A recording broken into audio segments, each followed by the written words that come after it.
Precioso Jesús, mi Redentor, amado Señor, eres todo para mí. Te adoraré cada día de mi vida. No puedo vivir si no estás junto a mí. De nuevo, precioso Jesús, mi Redentor, amado Señor, eres todo para mí. Te adoraré cada día de mi vida.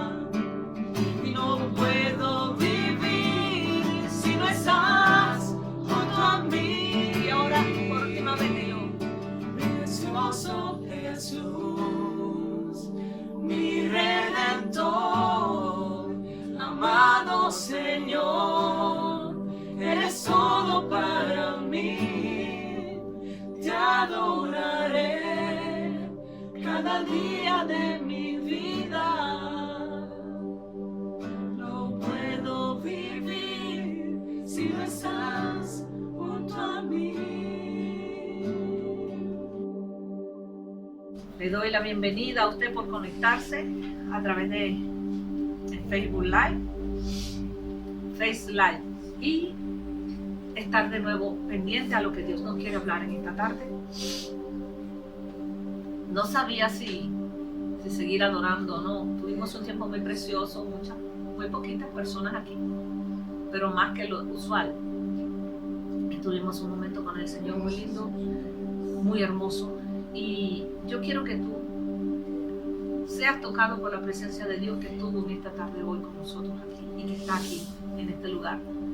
Que seas afectado por el Señor, por el Espíritu Santo, y que tú tengas un corazón totalmente abierto para lo que Dios te quiere decir. En esta hora yo quiero tocar el libro de los Hechos, capítulo 4, y es como ha habido un sistema siempre antagónico y totalmente opuesto a lo que Dios quiere hacer. Capítulo 4 de Hechos, si usted tiene Biblia, usted puede buscarlo allí, o cualquier medio que usted puede utilizar a través de un iPad o cualquier tabla o su teléfono. Dice en el 4.1 de Hechos, dice: hablando ellos al pueblo, vinieron sobre ellos los sacerdotes con el jefe de la guardia del templo y los saduceos, resentidos de que enseñasen al pueblo y anunciasen en Jesús la resurrección de entre los muertos.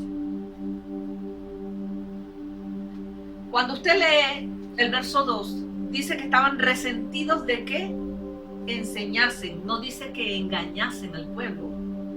Pero una de las cosas que el diablo se turba mucho es que se esté enseñando acerca de Jesús, acerca de un Jesús que no está crucificado, que no es un Cristo solamente colocado en un madero, sino es un Cristo donde se anuncia que Él murió, pero también resucitó. Ese Jesús en que nosotros creemos está vivo. Y puede venir lo que venga, pero hay algo que no te quitarán jamás en tu vida. Es la experiencia de un nuevo nacimiento, es la seguridad de que Dios hizo una obra en tu vida y te cambió y te sigue aún transformando a la imagen de su Hijo. Entonces, aquí observamos que le echaron mano, dice, y los pusieron en la cárcel hasta el día siguiente porque era ya tarde. Pero muchos de los que habían oído la palabra creyeron y el número de los varones era como 5,000. Cada vez que hay un anuncio de que Jesús resucitó, la palabra resurrección trae vida. La palabra resurrección anuncia de que somos herederos de alguien que murió por nosotros y tomó nuestro lugar y que nos dio una heredad a nosotros. No importa lo que cualquier persona que reta tu fe puede estar pensando, pero sí te puedo decir en esta tarde de que Dios en su infinita misericordia y amor nos creó a nosotros con un plan. Y compartí hace un tiempo con algunas personas diciendo, si Él es el Señor creador, si Él es dueño de nuestra vida, si Él es el hacedor de nuestra vida, ¿cómo es que nosotros podríamos llegar a negarle o restarle a Él lo que Él quiere de nosotros? Tú y yo le pertenecemos en absoluto al Señor, totalmente a Dios. Y Él como dueño, Él puede hacer con nosotros lo que Él quiere. ¿Sabe que Él dejó la santa palabra? Su palabra es eterna. Y no importa qué movimiento puedas escuchar que se pueda levantar contra su palabra. Siempre después que Dios tiene un plan de avivamiento y un plan de manifestar su bendición sobre la raza humana, siempre se ha levantado, paralelo a eso, una persecución. Vemos aquí cómo había un sistema religioso, pero no solamente un sistema religioso, sino paralelo al sistema religioso había un sistema político interesado en que no se anunciara de que este Jesús a quien habían matado estaba vivo y había resucitado. Una de las cosas que el diablo quiera es silenciar tu voz, es que tú no digas que Él vive. Y la vida de Dios está en nosotros. La vida de Dios nos ha cambiado. El único que cambió la historia se llamó Jesús, se llama, su nombre es eterno, Jesús. Puedo decirte que ninguno de esos hombres, que puede Confucio, ni Buda, ninguno de ellos cambiaron la historia, solamente Cristo. Y lo cambió en un antes de Cristo y un después de Cristo. Entonces te quiero decirte que lo único que tú tienes en tu corazón es esa experiencia. Y quiero decirte, te pueden robar cualquier cosa menos la experiencia del nuevo nacimiento, menos la experiencia de que ese Cristo resucitado, que nos fue dado por el Espíritu Santo, nació en nuestros corazones como una fe nueva, una fe de esperanza, una fe de levantarnos a nosotros dentro de los muertos, porque estábamos muertos en delitos y pecados. Estábamos absolutamente sin la vida de Dios en esta vida. Existíamos, mas no vivíamos. Solamente cuando Dios viene por medio de Jesús y nos hace nacer, renacer de nuevo para una esperanza viva, para una vida nueva, para una vida resurrecta, es que empezamos a experimentar qué es la vida y nos preguntamos, ¿cómo pudimos haber vivido antes sin esa comunión con Él, sin esa relación personal, sin sentir la manifestación de ese amor glorioso? Y eso es lo que más odia el diablo, saber de que hay un pueblo que no se arrodilla, hay un pueblo que sabe, que adora a su Dios, que ama a su Dios. Y no es que el pueblo quiere cambiar las leyes de este mundo, es que las leyes de Dios en esta santa palabra están regidas en el universo entero. Y es Dios quien rige las leyes universales. No importa qué buena idea se puede levantar un hombre en contra de esta palabra, pensando que Dios fue injusto, dejando leyes, fundamentos y principios. No importa.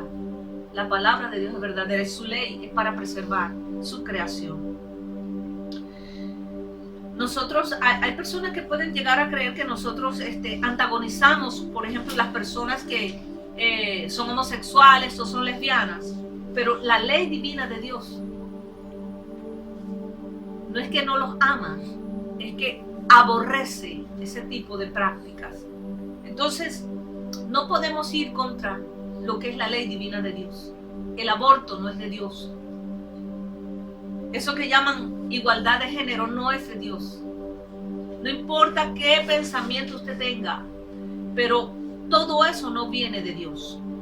Y yo veo como un sistema simplemente silenciaba, trataba de silenciar a los hombres y mujeres de Dios, que se levantaban siempre diciendo, Cristo ha resucitado. Todo aquel que anunciaba que Él estaba vivo era perseguido. Pero hay algo, no importa, te pueden quitar la vida del cuerpo, pero la vida resurrecta de Cristo nunca muere. Dios es el único autor y consumador de nuestra vida, el que tiene el derecho legal sobre nuestros corazones. Y lo que más turba al mundo de las tinieblas es ver una persona, un hombre y una mujer, que se para firme y dice, yo tengo la vida resurrecta del Señor. Cristo ha resucitado. Él no es un concepto para ti. Él no es una religión para ti. Él no es una idea humana para ti y para mí. Él es una realidad. Él es una persona. Él es una persona que vive, que habla, que podemos escucharle. Cristo es lo más maravilloso que nos ha acontecido en todo nuestro tiempo y damos gloria a Dios porque Él se ha manifestado para bendición a nuestras vidas, para traer vida abundante a nosotros. Dice aquí la Escritura, y esto no es nuevo, esto es viejo, esto es de tiempos antiguos. Cada vez que se levantaron hombres y mujeres diciendo que Cristo había resucitado, fueron motivos para que fueran perseguidos. Fueron motivos para que fueran acechados, para que negaran a Jesús, para que de alguna manera esta gente tenía tanta llenura de Dios, tanta verdad en su espíritu, de esa comunión con Dios y tanta revelación de la existencia, de la realidad de Dios, que ellos pudieron confrontar un sistema y estábamos hablando de un imperio, a un romano, un imperio que tuvo que arrodillarse ante la verdad de una iglesia que tenía el poder del Espíritu Santo en este tiempo porque vivía una relación genuina con el Señor. Y había acontecido un poco antes que esta persecución se desatara contra ellos, que ellos habían dicho: ustedes mataron al autor, ustedes crucificaron a Jesús, no callaron su voz, no silenciaron su boca, porque ellos tenían la vida resurrecta de Dios. Y una persona que tiene a Jesús y tiene vida resurrecta no podrá silenciar su voz y no podrá negar jamás que esa vida lo afectó, que esa vida lo cambió, que esa vida lo transformó y que esa vida está en las manos de Él como el alfarero haciendo allí en el barro. Es maravilloso saber de que ese Cristo resucitado cambió la historia y ese Cristo está aún vivo, dispuesto para bendecirte, dispuesto para ayudarte. Dice aquí que aconteció al día siguiente que se reunieron en Jerusalén los gobernantes, los ancianos y los escribas, y el sumo sacerdote Anás y Caifás y Juan y Alejandro, y todos los que eran de la familia de los sumos sacerdotes, y poniéndoles en medio le preguntaron: ¿con qué potestad o en qué nombre habéis hecho vosotros esto? Saben que la iglesia y la persona que tiene la vida resurrecta de Jesús tiene un poder que no es dado de los hombres. Tiene un poder que no viene delegado por ser humano. Es una potestad delegada del reino. Una potestad delegada de Dios. Y vemos muchas veces como la iglesia en momentos que fue perseguida, no tuvieron el auge momentáneo, pero después trajo un auge que nadie pudo detener, nadie pudo ignorar y nadie pudo negar de que Dios estaba con la iglesia. Escuche, Pedro estaba lleno del Espíritu Santo y les dijo: gobernantes del pueblo y ancianos de Israel, puesto que hoy se nos interroga acerca del beneficio hecho un hombre enfermo, de qué manera éste haya sido sanado, sea notorio a todos vosotros y a todo el pueblo de Israel, que en el nombre de Jesucristo de Nazaret, a quien vosotros crucificasteis y a quien Dios resucitó de los muertos, por ese nombre está en vuestra presencia sano aquel hombre. Y es la potestad. Este Jesús es la piedra reprobada por vosotros, los edificadores, la cual ha venido a ser cabeza del ángulo. Jesús ha sido el tema de controversia durante siglos y décadas, pero Él es la piedra del ángulo. Él es la piedra. Él es el que rige toda edificación. Sin la piedra angular no se puede construir nada. Y Jesús, Él es esa piedra que dirige toda la creación de la raza humana. Este Pedro, lleno del Espíritu Santo, les decía a ellos: y en ningún otro hay salvación, porque no hay otro nombre bajo el cielo dado a los hombres en que podamos ser salvos. ¿Qué quiero compartir ya para esta tarde? Decirte que Jesús te salva, Jesús te perdona, Jesús te restaura, Jesús cambia tu vida. Jesús está haciendo un trabajo en tu vida maravilloso. Y no dejes que la mano de Dios se corte sobre tu vida en ningún momento. sino más bien busca ser lleno del Espíritu Santo. ¿Para qué? Para que tú puedas tener la potestad y autoridad delegada de Dios. Hay gente que piensa que la iglesia cristiana vino a cambiar o transformar las leyes. No, quien trata de transformar las leyes divinas es el hombre en su ego egoísta, en su orgullo humano. ¿Sabe? Porque si Dios dijo que Él creó a la raza humana y lo creó, por ejemplo, varón y hembra, no hay más nada.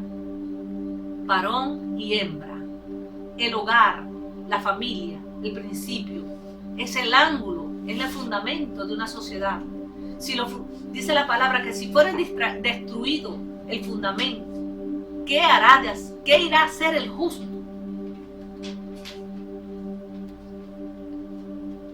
Tanta oposición que ha habido acerca de esta palabra preciosa, y se ha querido encarcelar a Dios como una ideología o simplemente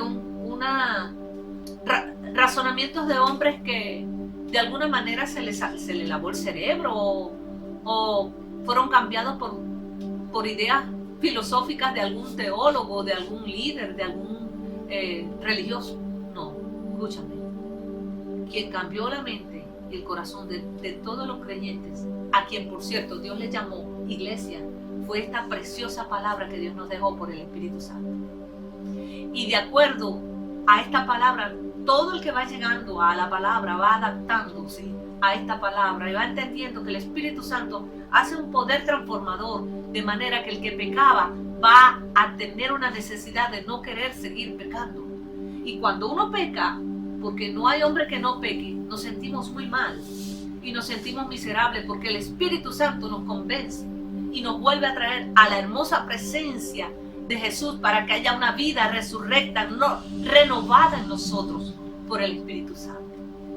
Entonces, esa piedra que ha sido desechada por los edificadores es la piedra principal. Sin eso usted no puede edificar. Sin eso el mundo se desvanece. Quitemos las creencias cristianas. Tratemos de quitar las creencias cristianas y el mundo se descompone a un punto que la corrupción no podrá soportarlo, ni aquel que promueve este tipo de iniquidad y maldad. Es el único que nos ha cambiado nuestra forma. Se llama la palabra de Dios, el Espíritu Santo morando en nuestro corazón. ¿Y sabe qué? Un hombre y una mujer llenos del Espíritu Santo no va a callar su boca y no va a dejar de decir que Jesús es el Señor, que Jesús cambió nuestra vida, que Jesús no es una experiencia o una realidad ilusoria sobre nosotros, sino que Jesús es una verdad que transforma los corazones y que nosotros somos el vivo ejemplo y testimonio vivo de un cambio en las vidas. También existe un antes y un después. Después que uno llega al Señor, tu vida también marca la historia de todo tu ser. Tú vas a tener un antes, tú vas a tener un después. Antes de conocer al Señor, después de conocer al Señor. Porque el amor de Dios nos constriñe y nos lleva a los brazos de ese amado Jesús, quien trae vida para ti, quien trae oportunidades para ti y quien quiere cambiarte, a pesar de que tú creas que es imposible que esto pueda ocurrir en tu vida. Existe una verdad de cambio. ¿Sabe? Se llama Jesús, el único Dios, Señor y Salvador. Eso era lo que quería compartir esta tarde contigo. Yo te bendigo, te amo mucho, espero sigas conectado, espero hasta que volvamos a vernos, podamos congregarnos, podamos gozarnos en la casa del Señor y podamos alabar y adorar a nuestro Dios. Así es que te bendigo en el nombre de Jesús, te deseo una feliz noche, duerme tranquilo, en paz, en armonía y que el Espíritu Santo sea tu guía. Buenas tardes y muchas bendiciones.